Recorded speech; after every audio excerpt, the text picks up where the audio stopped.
عزيزتي الام، في بيتنا مراهق هو مش فاهم نفسه واحنا كمان مش فاهمينه. طب نتصرف ازاي عشان نحل المشكله دي ونعرف نزق الفتره دي مع بعض؟ هقولك على 5 افكار ممكن تفيدك. رقم 1، حسسوا ولادكم المراهقين ان انتم مهتمين بمظهرهم ولازم يشاركوا معاكم في اختيار هدومهم، يعني لو في امكانيه ماديه. ونقول ايه رايك ننزل نشتري تي شيرت ولا بنطلون مثلا؟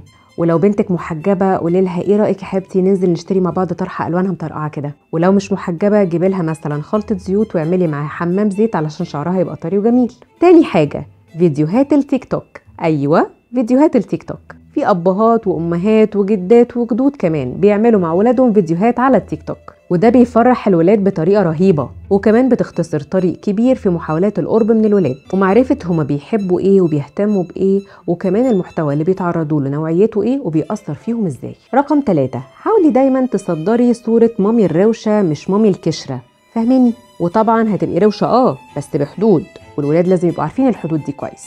المقصود بالروشنه هنا هي المشاركه في الاهتمامات. رقم 4، حاولي كده تفضي جزء من دماغك لحكاويهم مهما كان حجمها وخطورتها. وده يحصل ازاي؟ بان انتي معلش تحكمي في انفعالاتك شويه.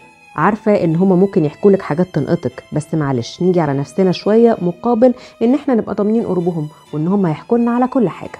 5 حاجه، وفقا لمقدرتك الماديه والمعنويه ولوقتك، ممكن مثلا تظبطي خروجه حلوه لبنتك او ابنك المراهق مع صحابهم وتكوني معاهم ومش معاهم في نفس الوقت. طب ازاي دي؟ هقولك، بان انت تكوني موجوده معاهم في النادي او في المول، موجوده معاهم في نفس المكان، لكن كل واحد فيهم بيعمل اللي هو عايزه وسايباهم على راحتهم، بس انت عارفه هما بيعملوا ايه. يلا بينا نفكر مع بعض. شاركوني واكتبوا لي في الكومنتس عن افكار تانية معاصره وامنه وجميله للقرب من ولادنا في مرحله المراهقه.